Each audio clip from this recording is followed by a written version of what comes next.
ಒಂದು ಹಳ್ಳಿಯಲ್ಲಿ ರಾಮು ಎಂಬ ಬಾಲಕನಿದ್ದ.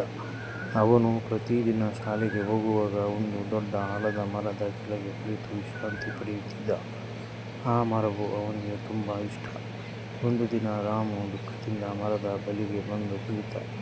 ಮರವು ಕೇಳಿತು, "ಏನು ರಾಮು, ಇಂದು ಯಾಕೆ ದುಃಖ?"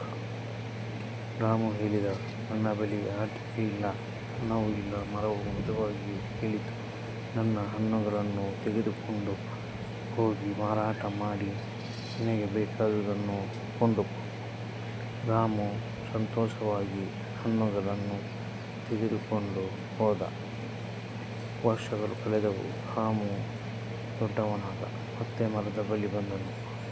ಅವನು ಹೇಳಿದ, "ನನಗೆ ಮನೆ ಕಟ್ಟಬೇಕು." ಮರವು ಹೇಳಿತು, "ನನ್ನ ಕೊಂಬೆಗಳನ್ನು ಕತ್ತರಿಸಿ ಮನೆ ಕಟ್ಟಿಕೊಳ್ಳು."